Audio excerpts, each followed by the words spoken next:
جب ہود علیہ السلام نے انہیں اللہ کی عبادت کا حکم دیا، اس کے احکام کی تعمیل کرنے اور اس سے مغفرت طلب کرنے کی ترغیب دلائی اور ایمان نہ لانے کی صورت میں دنیا اور آخرت میں سزا کی وعید بیان فرمائی، تو قوم کے کافر سرداروں نے کہا انا لنراک فی سفاہہ، بلا شبہ تم ہمیں احمق نظر آتے ہو۔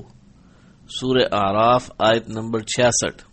یعنی آپ ہمیں جس عقیدے کی دعوت دے رہے ہیں وہ تو حماقت پر مبنی ہے، جبکہ ہم ان بتوں کی عبادت کرتے ہیں جن سے مدد اور رزق کی امید کی جاتی ہے، اور یہ درست راستہ ہے۔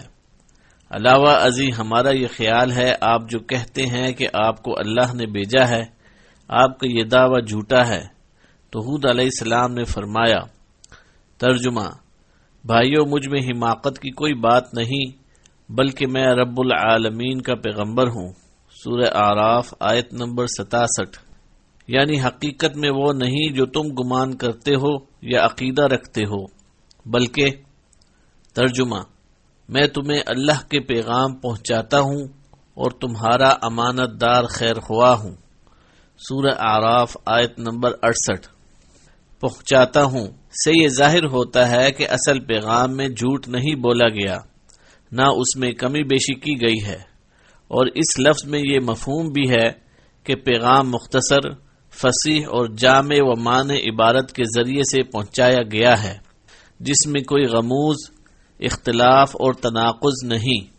اس انداز سے اللہ کا پیغام پہنچانے کے ساتھ ساتھ آپ اپنی قوم کے انتہائی خیر خواہ اور شفیق تھے۔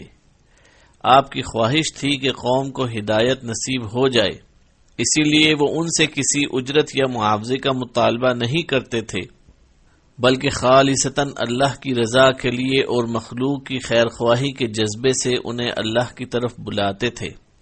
انہیں اگر اجر و ثواب کی تمنا تھی تو صرف اس ذات سے جس نے انہیں منصب رسالت پر فائز کیا تھا۔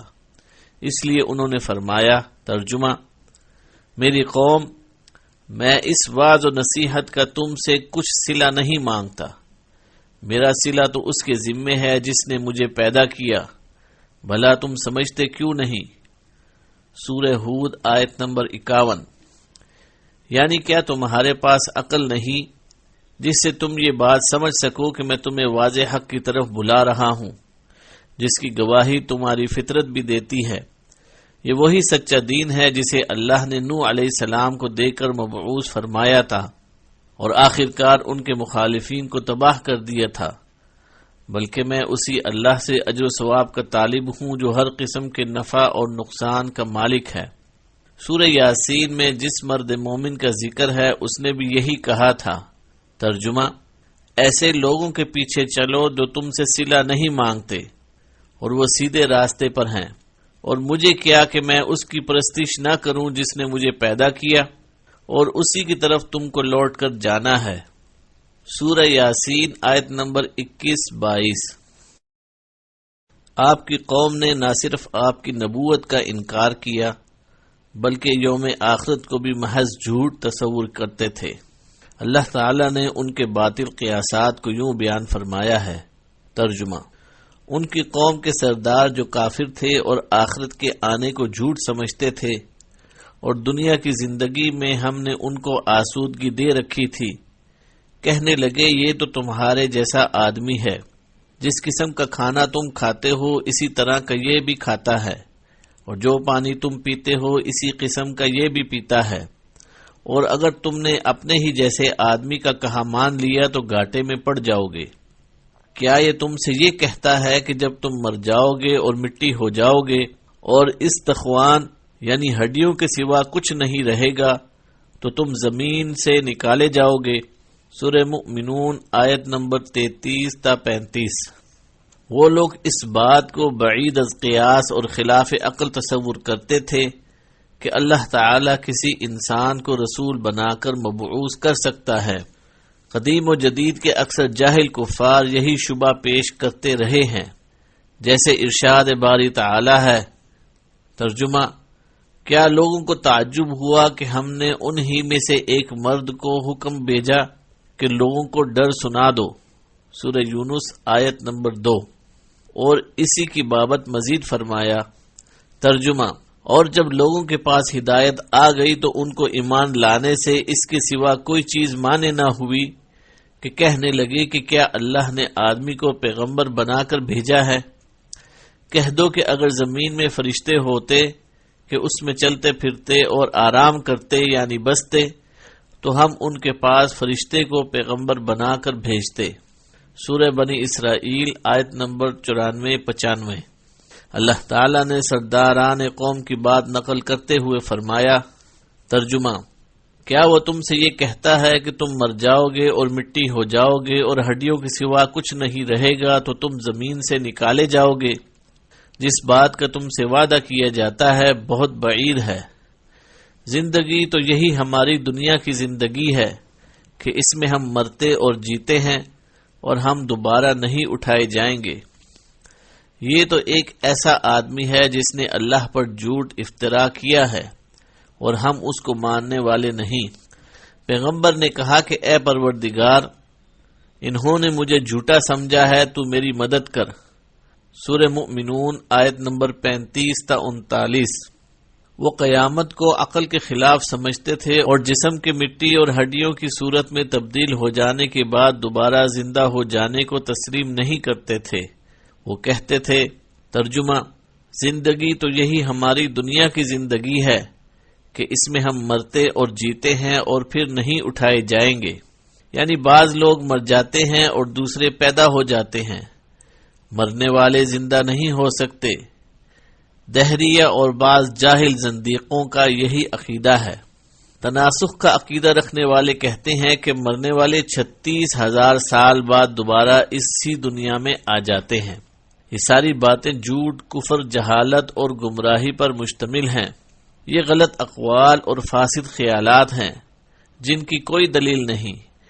اس لیے انسانوں میں سے انہی بدکار کافروں کی عقل متاثر ہوتی ہے جو فہم و ہدایت سے محروم ہیں، جیسے اللہ تعالیٰ نے فرمایا۔ ترجمہ: اور وہ ایسے کام اس لیے بھی کرتے تھے کہ جو لوگ آخرت پر ایمان نہیں رکھتے ان کے دل ان کی باتوں پر مائل ہوں اور وہ انہیں پسند کریں، اور جو کام وہ کرتے تھے وہی کرنے لگیں۔ سورہ انعام آیت نمبر 113۔ حضرت ہود علیہ السلام نے قوم کو علم ربانی کی روشنی میں ہدایت فرمائی، جبکہ وہ اپنی بات پر ڈٹے رہے کہ ہم دوبارہ زندہ نہیں کیے جائیں گے۔ ارشاد باری تعالی ہے۔ ترجمہ: بھلا تم جو ہر اونچی جگہ پر نشان تعمیر کرتے ہو اور محل بناتے ہو، شاید تم ہمیشہ رہو گے۔ سورۃ الشعراء آیت نمبر 128-129۔ یعنی انہیں نصیحت کرتے ہوئے فرمایا کہ تم ہر بلند مقام پر بڑی بڑی عظیم عمارتیں، محلات وغیرہ تعمیر کرتے ہو جن سے محض دل خوش کرنا مقصود ہوتا ہے اور تمہیں ان کی ضرورت نہیں ہوتی۔ یہ بات اس لیے فرمائی گئی ہے کہ وہ لوگ خیموں میں رہتے تھے، جیسا کہ ارشاد ہے۔ ترجمہ: کہ آپ نے دیکھا نہیں کہ آپ کے پروردگار نے عاد کے ساتھ کیا کیا، ستونوں والے ارم کے ساتھ جس کی مانند کوئی قوم ملکوں میں پیدا نہیں کی گئی۔ سورہ فجر آیت نمبر 6-8۔ عاد ارم سے عاد اولا ہی مراد ہے۔ وہی لوگ ستونوں پر کھڑے ہوئے خیموں میں رہائش رکھتے تھے۔ یہ کہنا غلط اور بلا دلیل ہے کہ ارم سونے چاندی کا بنا ہوا ایک شہر ہے جو ایک جگہ سے دوسری جگہ منتقل ہوتا رہتا ہے۔ تتخذون مصانع کا مطلب بعض علماء نے محل بیان کیا ہے، بعض نے فرمایا اس سے مراد حمام ہیں، بعض نے فرمایا یہ پانی لینے کی جگہ تھیں۔ لعلکم تخلدون کا مطلب یہ ہے کہ تم دنیا میں طویل عرصے تک زندہ رہنے کی امید پر یہ سب کچھ بناتے ہو۔ اللہ تعالیٰ نے ہود علیہ السلام کی نصیحت کا تذکرہ کرتے ہوئے فرمایا۔ ترجمہ: اور جب تم کسی کو پکڑتے ہو تو ظالمانہ پکڑتے ہو، سو اللہ سے ڈرو اور میری اطاعت کرو، اور اس سے ڈرو جس نے تم کو ان چیزوں میں مدد دی جن کو تم جانتے ہو، اور اس نے تمہیں جانوروں اور بیٹوں سے مدد دی اور باغوں اور چشموں سے۔ مجھ کو تمہارے بارے میں بڑے سخت دن کے عذاب کا خوف ہے۔ سورہ شعراء آیت نمبر 130-135۔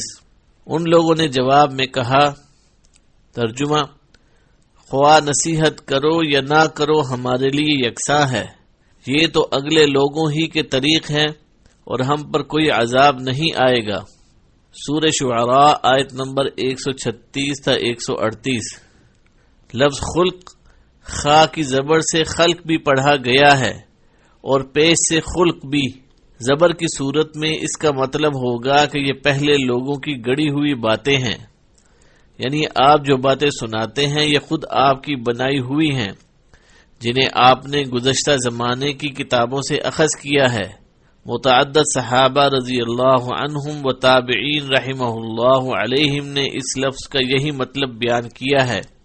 خا اور لام کی پیش کے ساتھ خلق سے مراد دین ہے، یعنی ہم لوگ جس دین پر ہیں یہ ہمارے آباء و اجداد اور بزرگوں کا دین ہے، ہم اسے ترک نہیں کریں گے بلکہ اسی پر مضبوطی سے قائم رہیں گے۔ وَمَا نَحْنُ بِمُعَذَّبِينَ کا جملہ دونوں قراءتوں سے مناسبت رکھتا ہے۔ قوم نے ہود علیہ السلام سے یہ بھی کہا، ترجمہ: کیا تم ہمارے پاس اس لیے آئے ہو کہ ہم اکیلے اللہ ہی کی عبادت کریں اور جن کو ہمارے باپ دادا پوجتے چلے آئے ہیں ان کو چھوڑ دیں؟ تم اگر سچے ہو تو جس چیز سے ہمیں ڈراتے ہو اسے ہم پر لے آؤ۔ سورہ اعراف آیت نمبر 70۔ یعنی کیا آپ اس لیے آئے ہیں کہ ہم ایک اللہ ہی کی عبادت کریں اور اپنے آباء و اجداد کی مخالفت کریں اور ان کا راستہ چھوڑ دیں؟ اگر آپ اپنے دعوے میں سچے ہیں تو وہ عذاب لے آئیں جس سے ہمیں ڈراتے رہتے ہیں۔ ہم آپ پر ایمان نہیں لائیں گے، آپ کی پیروی نہیں کریں گے، آپ کو سچا نہیں مانیں گے۔ حضرت ہود علیہ السلام نے ہر ممکن کوشش کی، لیکن وہ تھے کہ سمجھنے کا نام ہی نہ لیتے تھے۔ بالآخر انہوں نے کہا، ترجمہ: تمہارے پروردگار کی طرف سے تم پر عذاب اور غضب کا نازل ہونا مقرر ہو چکا ہے۔ کیا تم مجھ سے ایسے ناموں کے بارے میں جھگڑتے ہو جو تم نے اور تمہارے باپ دادا نے اپنی طرف سے رکھ لیے ہیں، جن کی اللہ نے کوئی سند نازل نہیں کی؟ تو تم بھی انتظار کرو، میں بھی تمہارے ساتھ انتظار کرتا ہوں۔ سورہ اعراف آیت نمبر 71۔ یعنی یہ بات کہہ کر تم اللہ کے عذاب اور غضب کے مستحق ہو گئے ہو۔ کیا تم اللہ وحدہ لا شریک کی عبادت کا موازنہ اپنے تراشے ہوئے بتوں کی پوجا سے کرتے ہو، حالانکہ انہیں خود تم نے معبود قرار دیا ہے؟ یہ تمہارا اور تمہارے باپ دادا کا فیصلہ ہے، جس کی تائید میں اللہ تعالی نے کوئی دلیل نازل نہیں فرمائی۔ اب جب تم نے حق کو قبول کرنے سے انکار کر دیا ہے اور باطل پر اصرار کر رہے ہو، تو میرا تمہیں ان اعمال بد سے منع کرنا اور منع نہ کرنا برابر ہے۔ اس لیے اب اللہ تعالیٰ کے اس عذاب کا انتظار کرو جو تم پر نازل ہونے والا ہے اور جسے روکا نہیں جا سکتا۔ ہود علیہ السلام کی قوم نے یہ بھی کہا، ترجمہ: اے ہود، تم ہمارے پاس کوئی دلیل ظاہر لے کر نہیں آئے اور ہم صرف تمہارے کہنے سے نہ اپنے معبودوں کو چھوڑنے والے ہیں اور نہ تم پر ایمان لانے والے ہیں۔ ہم تو یہ سمجھتے ہیں کہ ہمارے کسی معبود نے تمہیں آسیب پہنچا کر دیوانہ کر دیا ہے۔ سورہ ہود آیت نمبر 53-54۔ یعنی آپ نے کوئی خرق عادت معجزہ نہیں دکھایا جو آپ کے پیغام کے سچا ہونے کی دلیل بن سکے۔ آپ کے بے دلیل قول کی بنیاد پر تو ہم اپنے بتوں کی عبادت ترک نہیں کر سکتے۔ ہمیں تو محسوس ہوتا ہے کہ آپ پاگل ہو گئے ہیں، اور ہمارے خیال میں اس کی وجہ صرف یہ ہے کہ ہمارے کسی معبود کا غضب آپ پر نازل ہوا ہے، اس نے آپ کی عقل کو متاثر کر کے جنون میں مبتلا کر دیا ہے۔